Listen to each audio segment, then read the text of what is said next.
So let's begin by covering the pros and cons of Genji, starting off with the strengths. The first pro of Genji is his skill at dealing with enemy snipers. Genji is one of the best heroes in the game for the express purpose of slaying enemy snipers after, of course, hunting them down. These heroes include Widowmaker, Hanzo, and even an Ana. His wall climb and swift strike help him to engage on these snipers quickly, and his double jump makes him an extremely evasive target for snipers to deal with once he is up close. Deflect is also an awesome tool to use against snipers, allowing you to one-shot them if you aim it and time it just right. Otherwise, it is a great tool for closing the gap without risking getting headshot on the way.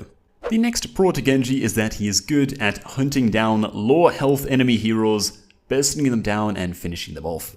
One of the reasons Genji is picked so often is thanks to his versatility, and hunting down squishy targets and finishing them off with Swift Strike is just one aspect of his play.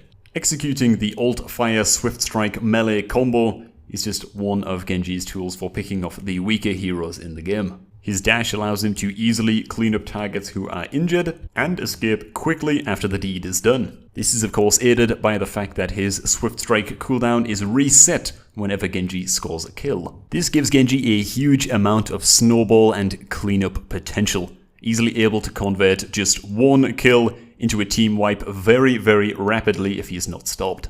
And the final major pro of Genji is his ability to carry his team and turn otherwise lost games into a win.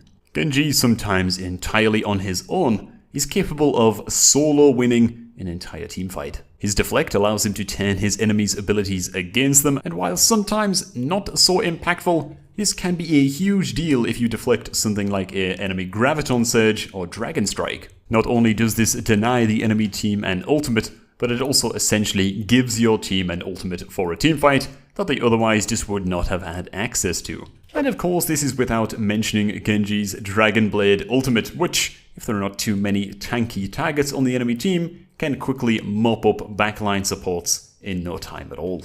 It also combos extremely well with other ultimates such as Graviton Surge and Ana's Nano Boost. And now for some of the cons to playing Genji.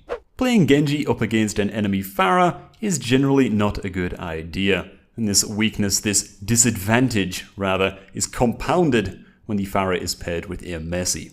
This is of course simply thanks to Pharah and therefore Mercy's airborne nature. It makes it extremely hard for Genji to connect with any meaningful damage. Naturally, having the Mercy constantly flying around the Pharah also gives you less enemy supports to dive onto on the backlines as well, just reducing your net impact on the game. Next up, playing Genji into triple tank is definitely a questionable strategy as well.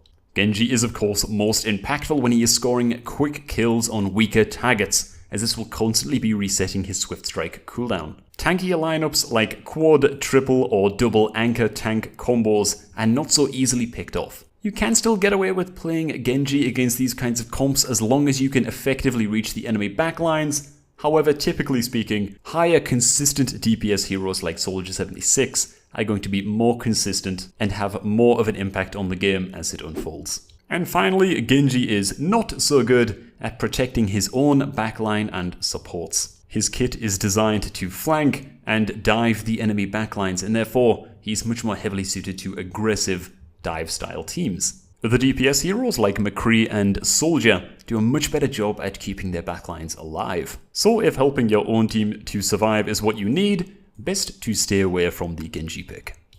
And that is our extremely quick express breakdown of the strengths and weaknesses of Genji.